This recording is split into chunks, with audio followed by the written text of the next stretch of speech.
Bismillahirrahmanirrahim. Assalamualaikum warahmatullahi wabarakatuh. Apa kabar anak ibu semuanya? Alhamdulillah kita semua senantiasa berada di dalam lindungan Allah Azza wa Jalla ya nak. Alhamdulillah anak ibu kita telah melewati ujian PTS kita yang insya Allah kita akan masuk ke pembelajaran kita berikutnya yaitu di tema 3 subtema 1. Anak ibu sudah mendapatkan buku temanya masing-masing ya. Dan buku tema 3 kita ini judulnya adalah Benda di Sekitarku. Kita akan masuk ke subtema yang pertama, yaitu adalah aneka benda di sekitarku. Untuk muatan pembelajaran hari ini adalah muatan bahasa Indonesia. Anak ibu berharap anak ibu akan menyiapkan alat tulis serta buku temanya sudah dipersiapkan dan sudah dibuka serta sudah dibaca sehingga anak ibu lebih mudah dalam menyerap apa yang akan ibu sampaikan nanti ya nak ya. Untuk memulai pembelajaran kita hari ini, marilah kita membaca doa untuk dapat keberkahan pada pembelajaran kita yang akan kita lewati hari ini ya nak ya, serta diridhoi oleh Allah. Bismillahirrahmanirrahim. Rabbi zidni ilman warzuqni fahman ya nak. Baiklah, anak ibu tetap semangat ya. Insya Allah pembelajaran kita kali ini anak ibu lebih baik dari materi-materi yang sebelumnya. Kita akan masuk ke tema 3 subtema 1 yaitu aneka benda di sekitarku ya nak. Apa tujuan pembelajaran kita pada tema 3 subtema 1 ini di muatan bahasa Indonesia? Yaitu diharapkan anak ibu dapat membaca teks-teks yang ada pada tema 3 subtema 1 ini, serta anak ibu dapat mengetahui informasi apa saja yang terdapat dalam teks tersebut. Kemudian diharapkan anak ibu dapat mengamati benda dan dapat mengelompokkan benda-benda itu sesuai dengan jenisnya.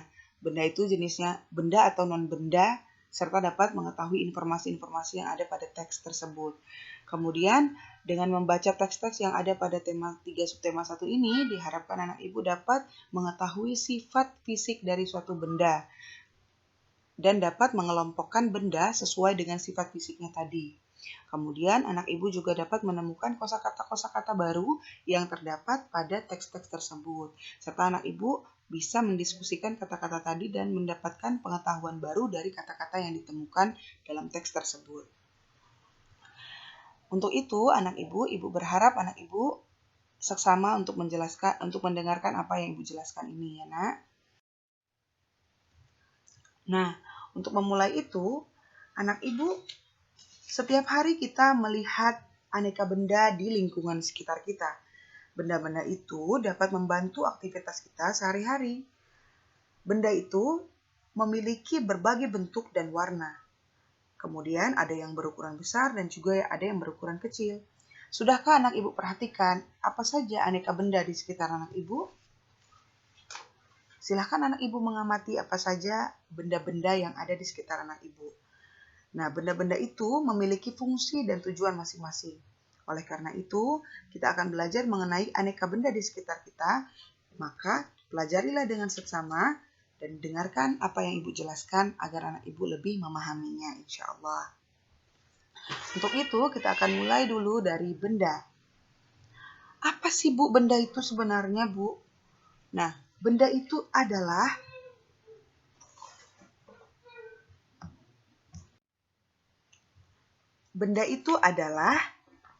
segala sesuatu yang menempati ruang dan mempunyai massa. Massa itu adalah ukuran daripada suatu benda itu. Nah, massa itu dapat diukur dengan cara ditimbang. Jadi semua benda itu adalah menempati ruang dan memiliki massa. Massa itu anak ibu bisa timbang berat badan anak ibu. Nah, makanya anak ibu itu disebut benda. Segala sesuatu yang menempati ruang dan dapat ditimbang serta memiliki massa, dia dikatakan sebagai benda. Nah, kemudian benda juga ada berbagai jenisnya. Ada benda hidup dan ada benda tak hidup atau benda mati. Di pembelajaran kita yang terdahulu, alhamdulillah kita telah mempelajari apa itu makhluk hidup dan apa itu makhluk yang tidak hidup. Makhluk hidup beserta jenis ciri-cirinya. Begitu juga dengan apa itu benda hidup dan apa itu benda tak hidup.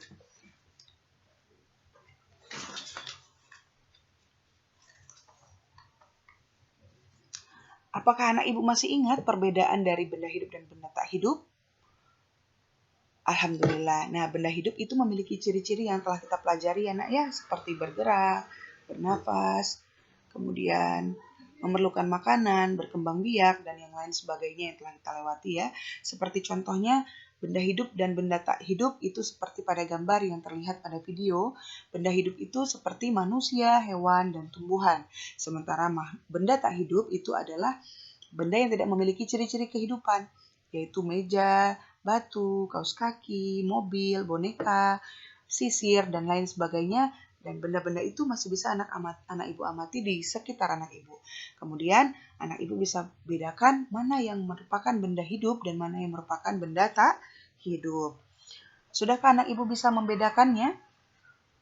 Alhamdulillah bisa ya nak, insya Allah benda hidup itu benda yang memiliki ciri-ciri kehidupan yang telah kita pelajari terdahulu ya nak. Silahkan diingat kembali apa itu bernafas, bergerak, dan lain sebagainya. Oleh karena itu kita harus bersyukur kita masih diberikan nafas oleh Allah sehingga kita masih bisa dikatakan sebagai makhluk hidup atau benda hidup. Ya nak? Nah, kemudian anak ibu, selain dari itu benda juga memiliki sifat fisik. Apa sih sifat fisik itu, Bu? Nah, sifat fisik adalah sifat yang tampak dari luar, atau sifat itu bisa anak ibu amati lewat panca indera. Anak ibu bisa lihat melalui mata. Yang anak ibu bisa amati lewat panca indera anak ibu seperti melihat atau mendengar dan merasa, itu merupakan sifat fisik dari suatu benda. Bisa dilihat secara mata anak ibu, bisa anak ibu lihat secara langsung. Apa saja itu yang bisa dilihat secara langsung? Yaitu ukurannya. Ukurannya itu besar atau kecil, panjang atau pendek, kemudian bentuknya. Bentuk benda juga berbeda-beda. Ada yang bentuknya teratur, ada yang bentuknya tidak teratur. Ada yang bentuk lingkaran, segitiga, persegi panjang, persegi, atau yang lainnya. Jadi ada banyak aneka ragam sifat fisik dari segi bentuk dari suatu benda. Begitu juga dengan warnanya. Warna dari macam-macam suatu benda itu juga beraneka ragam. Nah, seperti yang anak ibu bisa amati pada gambar yang telah ibu berikan. Di situ anak ibu bisa lihat ada berbagai macam warna dari segala jenis bentuk benda di sekitar anak ibu.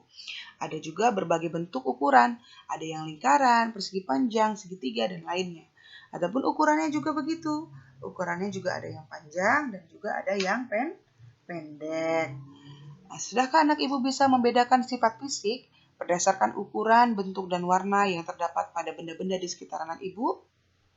Silahkan amati untuk anak ibu bisa mempelajarinya lebih lanjut ya nak.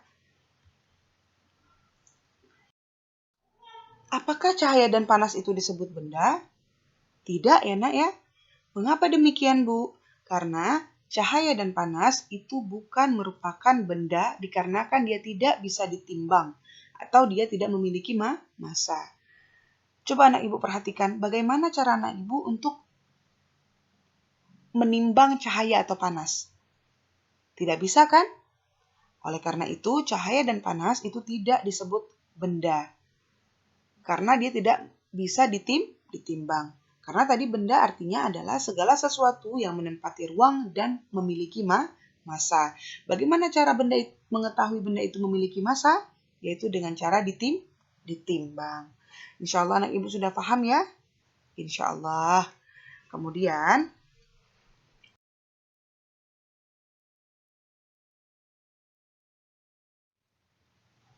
ada beraneka ragam bahan pembentuk dari benda ya nak ya.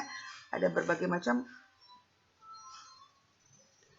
bahan pembentuk aneka benda, yaitu yang pertama bahan dasarnya kayu, kemudian ada pula kertas, ada pula plastik, ada pula kaca, logam, karet, dan sebenarnya masih banyak lagi bahan dasar pembentuk benda.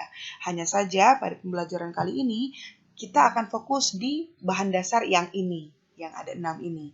Insya Allah Ibu berharap anak Ibu mendengarkan secara seksama agar anak Ibu bisa memahami apa saja bahan dasar pembentuk benda ini.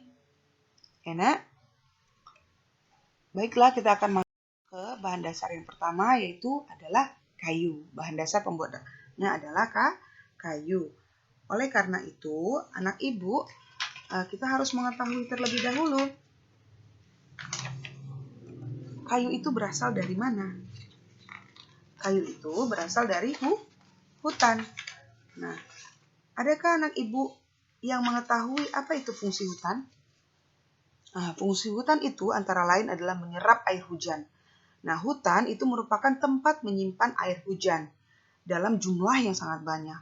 Namun, ketika hutan itu digundulin atau hutan itu dilakukan tebang sampai gundul, akan membuat aliran air itu sangat terganggu.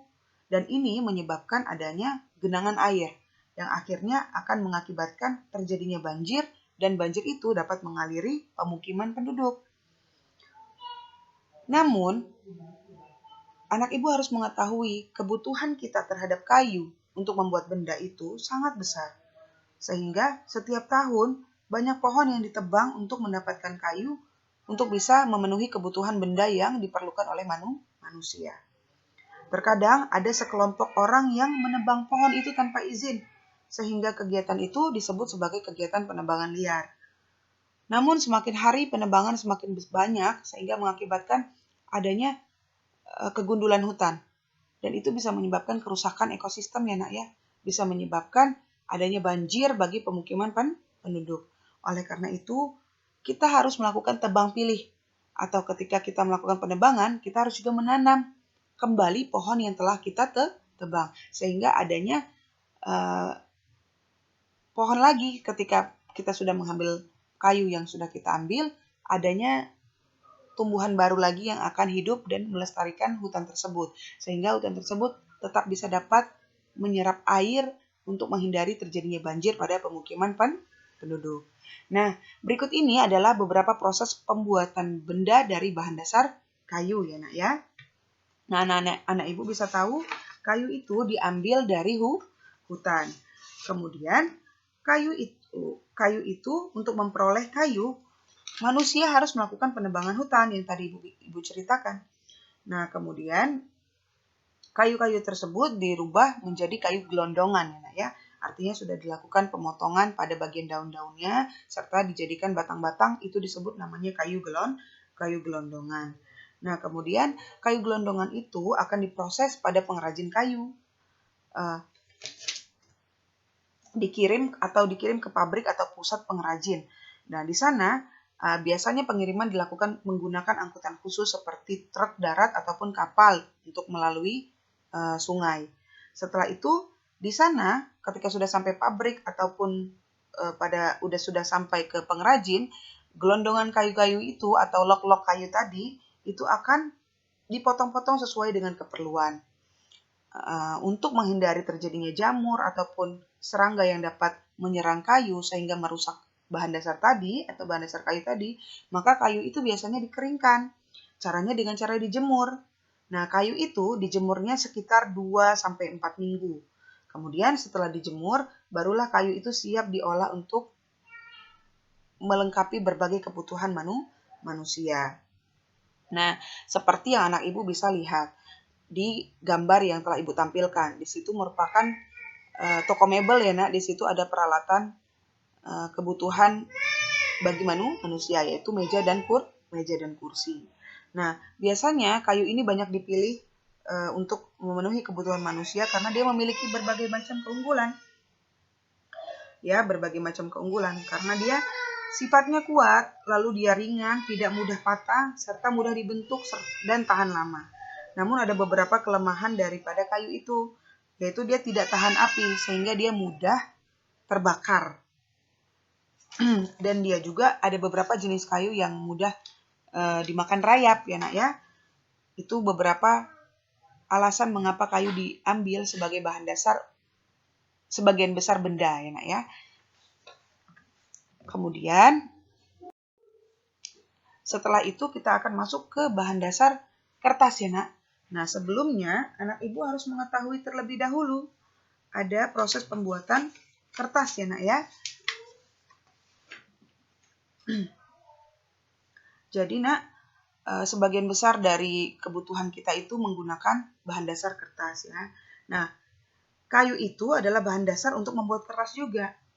Jadi pembuatan kertas juga dilakukan secara bertahap ya nak ya. Nah, kayu itu diambil dari hutan tadi, kemudian kayu-kayu tadi dipotong ya nak ya, sehingga sebesar korek api. Habis itu kayunya tadi dipanaskan sehingga menjadi bahan yang sangat lunak seperti bubur. Nah, bubur ini yang biasanya dikatakan sebagai pulp.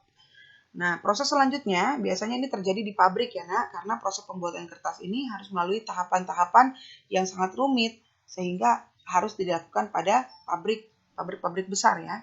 Bubur kertas tadi atau pulp tadi diberikan warna, lalu disaring sehingga kandungan airnya itu habis. Bubur kertas yang udah kering tadi meninggalkan ampas berupa serat selulosa yang saling terkait. Kemudian serat itu yang digiling sehingga pipih menjadi seukuran kertas yang anak ibu inginkan. Misalnya kertasnya ingin tebal, ya ditebalkan ampasnya tadi. Kalau misalnya kertasnya ingin tipis, ya kertasnya dipipihkan lagi semakin tipis sesuai dengan keinginan dari yang membutuhkan.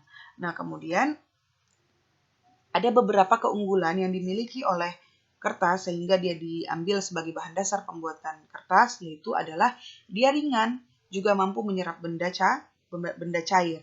Tapi ada kekurangannya, yaitu dia mudah robek dan dia tidak tahan lama. Berikut ini adalah beberapa contoh benda yang terbuat dari kertas. Anak ibu bisa amati, ada di sekitar anak ibu berbagai macam benda yang terbuat dari kertas. Gambar yang ibu tampilkan ini beberapa di antaranya, yaitu buku, layangan, dan kertas origami. Tahukah anak ibu, setiap orang itu harus melakukan penghematan penggunaan kertas karena kertas memiliki bahan dasar kayu dan kayu itu berasal dari pohon. Kalau setiap orang itu menghemat kertas dan dilakukan oleh seluruh manusia di muka bumi ini, itu bisa menghemat penggunaan kayu dan dapat mengurangi sekitar 13 ton kayu yang akan ditebang. Jadi sangat bermanfaat anak ibu melakukan penghematan ya nak ya. Jadi tidak boleh melakukan mubazir, dikoyak-koyak kertas bukunya, dibuang-buang. Kalau masih ada buku yang terpakai, itu lagi dipakai. Jangan beli buku baru dulu ya nak ya. Kemudian akan lanjut ke yang berikutnya, benda yang terbuat dari plastik ya nak ya. Nah, benda yang terbuat dari plastik itu ada beberapa contohnya seperti yang anak ibu bisa lihat pada gambar. Itu ada payung, ember, sekop, gayung, dan sebagainya ya nak. Nah, hampir sebagian besar dari benda yang ada di sekitar kita itu terbuat dari plastik. Itu ternyata tidak lain karena plastik itu sangat mudah ditemukan dan murah, serta dia mudah dibentuk dan dia cukup tahan lama. Nah, karena itu makanya banyak dari alat-alat atau keperluan kita, benda-benda yang ada di sekitar kita itu terbuat daripada plastik.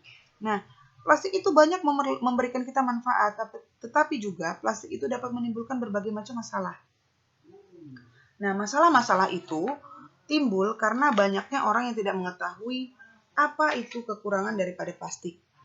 Plastik itu ternyata membutuhkan waktu yang sangat lama untuk terurai atau hancur. Itu terjadi sekitar puluhan tahun, bahkan bisa ratusan tahun.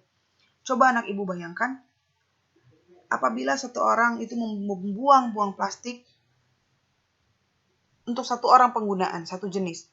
Bagaimana jika itu dilakukan oleh semua orang di permukaan bumi ini? Maka bumi kita akan hancur. Oleh karena itu, anak ibu harus melakukan penghematan penggunaan plastik. Karena itu dapat menyelamatkan bumi kita. Kalau bumi kita selamat, insya Allah yang senang juga adalah anak-anak ibu. Ya nak? Tahukah anak ibu, kebanyakan dari kita tuh tidak mengetahuinya kalau banyak orang yang menanam sampah-sampah plastik itu di dalam tanah. Padahal sampah-sampah plastik tadi yang ditanam ke dalam tanah tadi dapat mengganggu kesehatan daripada makhluk hidup yang ada di dalam tanah. Dapat merusak ekosistem yang ada di dalam tanah. Karena plastik tadi tidak bisa hancur.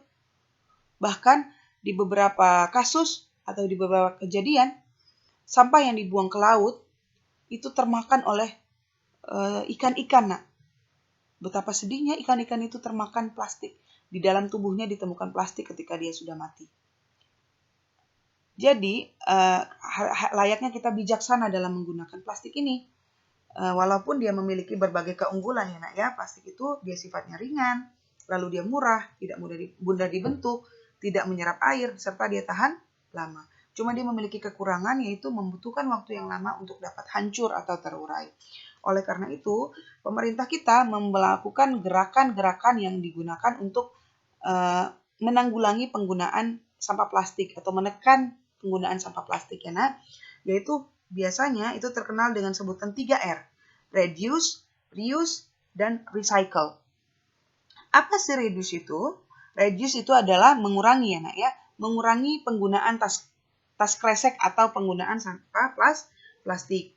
Anak ibu bisa melakukan itu dengan cara ketika berbelanja, anak ibu siapkan tas yang berbahan dasar kain sehingga anak ibu tidak dikasih plastik lagi dari supermarket ataupun pasar-pasar yang ketika anak ibu melakukan belanja gitu.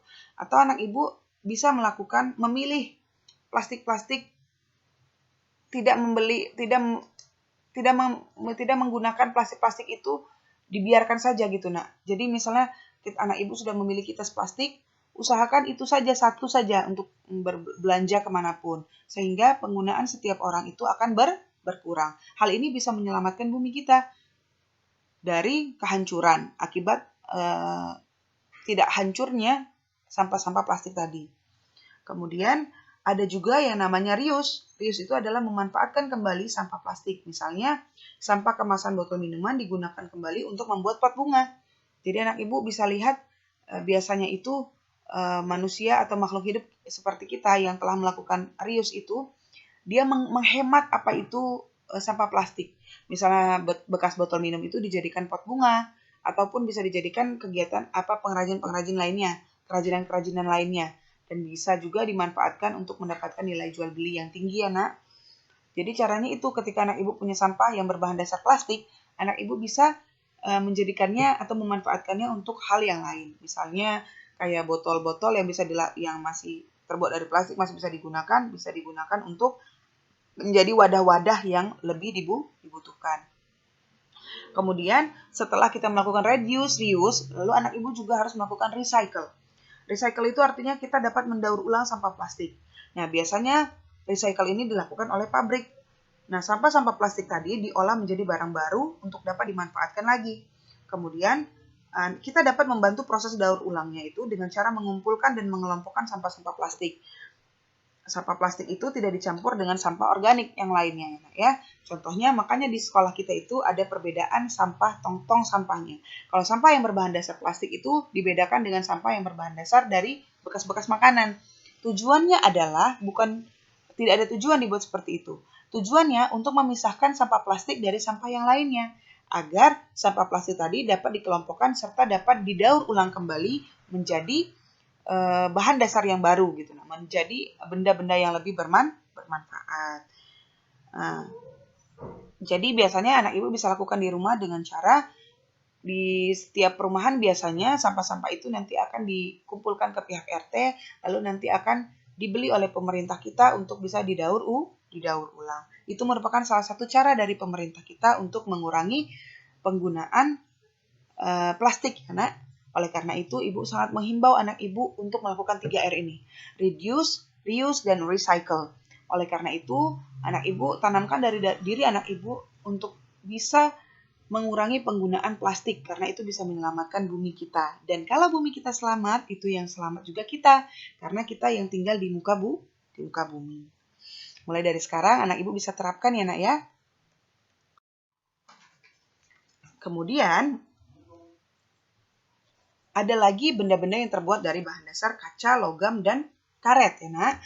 Nah, anak ibu bisa lihat pada gambar ada beberapa benda yang terbuat dari kaca yaitu gelas, dan yang terbuat dari logam itu bisa koin ataupun anak ibu punya sendok dan garpu, serta yang terbuat dari benda karet itu ya ada penghapus ya nak ya, kemudian ada sepatu boot, ban, dan yang lainnya. Nah, terlepas dari hal itu semua, masing-masing dari bahan dasar kaca, logam, dan karet itu memiliki keunggulan sehingga dia dipilih menjadi bahan dasar untuk membuat benda. Seperti kaca itu memiliki sifat tembus pandang, tidak tembus air, tahan api, dan juga tahan lama. Sementara logam itu dia lebih kuat, lalu dia mudah dibentuk, serta dia termasuk benda yang penghantar panas. Karet itu kuat, lentur, dan dia tidak tahan api. Ada beberapa kelebihan dan juga ada beberapa kekurangan. Nah, alhamdulillah anak ibu, kita sudah mempelajari apa yang menjadi tujuan pembelajaran kita hari ini. Ibu berharap apa yang telah ibu jelaskan tadi itu bisa bermanfaat bagi anak ibu, dan pertemuan kita hari ini itu diberkahi oleh Allah. Anak ibu bisa menerapkan apa yang telah kita pelajari hari ini, dan anak ibu mengerti ya nak ya. Baiklah anak ibu, insya Allah pembelajaran kita hari ini ibu cukupkan sampai di sini. Lebih dan kurang ibu minta maaf kepada Allah, memohon ampun. Ibu tutup pembelajaran kita hari ini dengan membaca alhamdulillah ya nak ya. Alhamdulillahirabbil alamin. Marilah kita tutup dengan doa kafaratul majelis.